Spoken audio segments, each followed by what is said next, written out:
Ça fait un moment que j'ai pas fait de vidéo et on va redémarrer en puissance avec une question très sensible. Si un chrétien met fin à ses jours à cause d'une panique intense, et j'ai envie de te dire, quelle que soit la raison, est-ce qu'il sera sauvé ou pas? Alors, vous inquiétez pas, contrairement à beaucoup de gens pénibles qui tournent autour du pot, je vais vous donner rapidement la réponse. Mais ce que vous devez comprendre, c'est qu'il faut écouter jusqu'au bout. Déjà, non, un chrétien ne peut pas perdre son salut. On peut trouver 1000 moyens potentiels, situations, je ne sais pas quoi, de faire perdre le salut à un chrétien, c'est une impossibilité.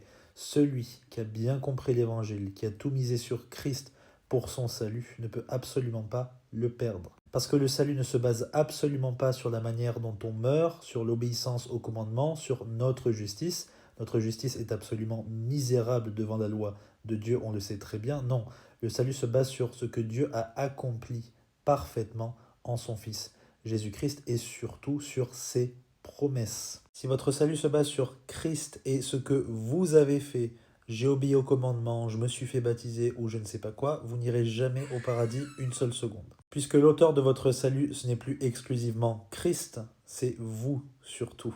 Vous partagez votre gloire avec Dieu, ce qui est lamentable, et vous montrez que vous n'avez pas confiance en lui du tout. Vous n'avez donc rien reçu. Celui qui a réellement reçu, c'est celui qui a tout misé sur Christ, point final, par le moyen de la foi. Et ce chrétien-là peut être sûr que ni la mort, ni la vie, ni les choses présentes, ni les choses à venir ne pourront nous séparer de l'amour de Dieu qui est en Jésus-Christ. Là où le péché a abondé, la grâce a surabondé. Et Jésus, il promet aux brebis qu'ils ne périront jamais. Personne ne pourra les ravir de sa main. C'est impossible. Ceci étant dit, écoutez très attentivement.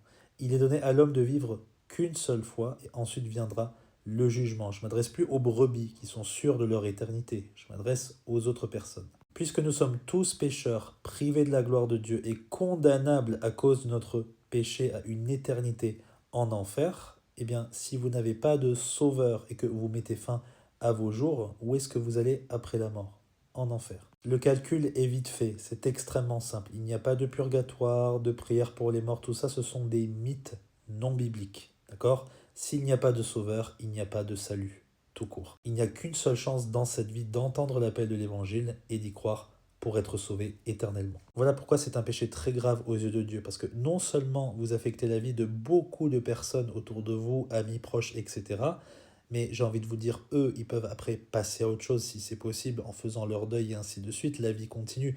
Mais pour vous, est-ce que la vie continue? Non, vous avez tout gâché et surtout votre éternité. Et surtout, on sait très bien que ça n'a jamais été une solution. Le Seigneur, il est près de ceux qui ont le cœur brisé. Il l'est réellement.